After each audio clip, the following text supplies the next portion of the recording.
you got to take care of what you got. If you don't have water, you don't have nothing. Nobody'd be here if there wasn't for water. This is my home. We live and work here because we love it here. We all kind of got together and decided that we should try to do some stuff for Yellowstone cutthroat trout. We've come together in the upper Blackfoot watershed because it's an incredibly special place and it means something to all of us, and we want to work to fix it.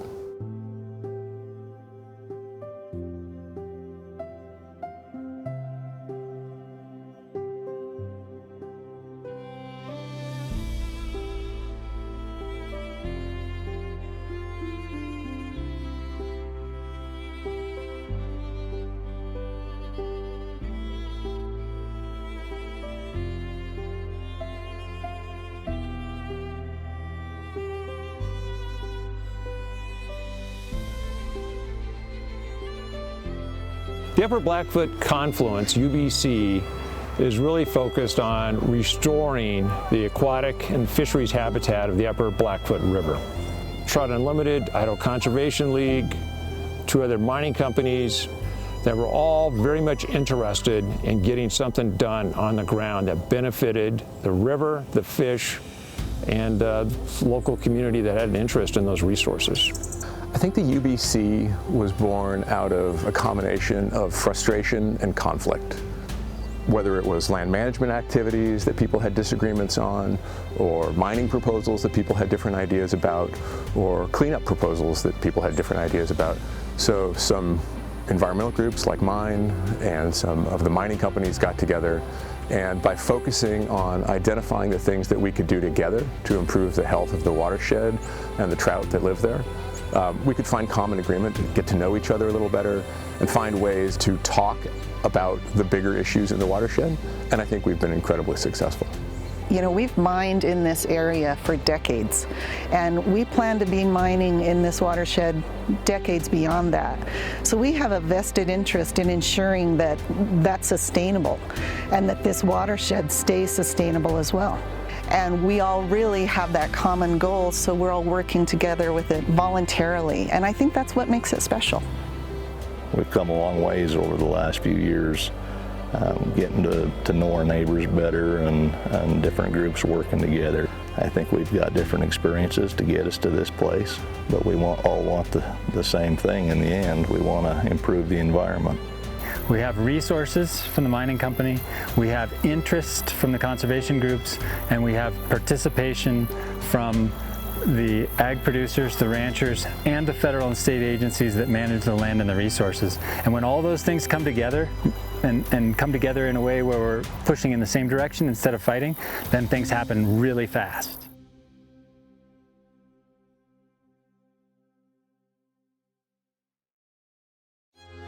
If you think about the West, to me, I think about cutthroat trout. This is a wild native fish that just screams Western United States to me. We're actually in the Upper Blackfoot right here, which is a stronghold area for Yellowstone cutthroat trout. And that's one of the reasons why we wanted to try to do restoration work here, because it is one of the few last places that those trout are still here.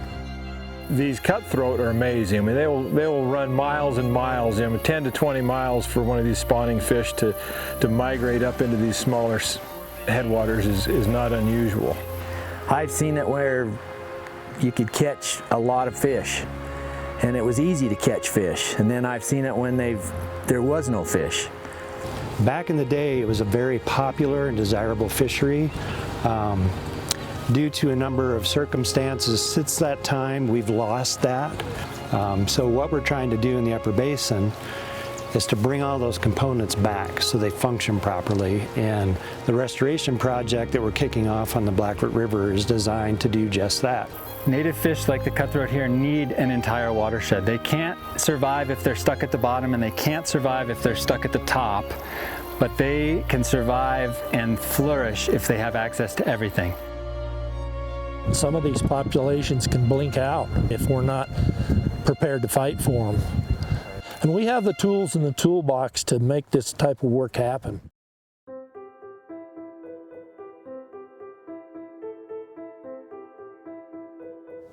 In the Blackfoot, there are a lot of folks with different interests, but we're all drawn to that watershed either because of the mining resources there, the grazing, the recreation, the fishing, the wildlife. There's a lot of really amazing things that bring people into that watershed. It feels really good to sit down at a table with groups that have historically been in conflict and have everybody sort of, oaring in the same direction.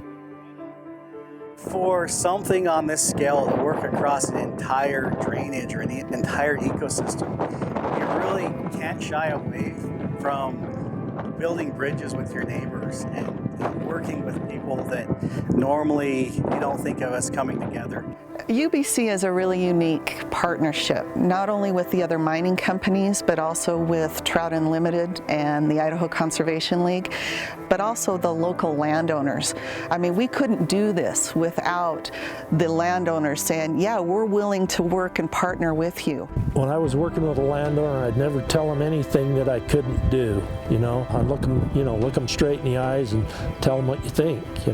That is, I like to say, the proof's in the pudding. Walk out here and look at it. So I had these labor-intensive fish screens that I had to clean like 3 to 4 times a day, because you'd have to rake that moss off of there and all the twigs and stuff off of there to get any flow for even livestock water. TU came in and they led this diversion down here to restructure the whole thing.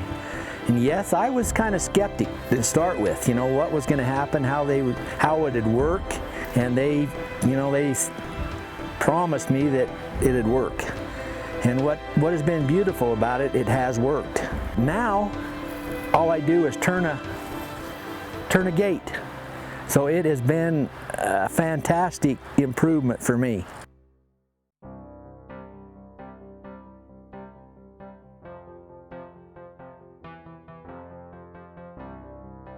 All of the financial resources that are coming to bear from the mining companies are going into this local community. We're hiring local contractors, we're hiring local people to build fence, and the money is staying right here to do good in this geography.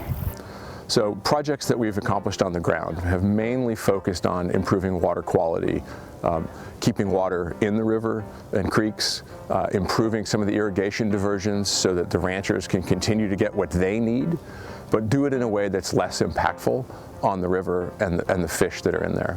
We've replaced culverts that cross creeks so that the water quality can be maintained and the fisheries habitat can be improved. So we've found ways of meeting mutual needs and goals together. The restoration project that we're embarking on is what I like to call holistic. We're not just taking one section and fixing it. We're looking at the whole basin at once. We're going to reconnect the floodplain to get those willows to encroach back next to the riverbank. And then we're going to bring in large wood, and the root wads and all that adds a bunch of complexity, small spaces for those juvenile fish to evade predation. Lane Street comes down and joins with Diamond Creek. Then you've got Sheep Creek here. You've got Bacon Creek and Timothy Creek. All those streams come together, and that's what forms the Blackfoot. Sheep Creek historically was a big spawning trip. When we first started here, there was one willow, one. So you can look up the creek here and you can see a lot of willows. We planted every one of them. So we've seen things all our lives and we think, oh, that's how it's supposed to look. But what if that's not how it's supposed to look? Maybe there's a lot more potential here than what we see. Part of what this project did was to elevate that stream bottom, and so we're bringing that water table back up, which allows the vegetation to respond. We talked about pulling cattle off of riparian areas because that can cause sediment issues, especially during the spring runoff. But at the same time, grazing can have benefits. This is actually the grazed area on the right-hand side, and this is the not grazed area on the left. We're entering fall. Everything else out here is turning brown, and we still have green forage because we grazed it the right way and the right time to create this. The more grass you have, the more opportunity you have. Our first year, we took all of our cattle off of the south end and put them up on the wildlife management area. And where the feed was stale and whatnot, we ran into quite a few different problems. Of course, the feed this year was a lot fresher, where they'd cleaned out all of the old a year ago. It went a lot smoother this year pasturing than in the past.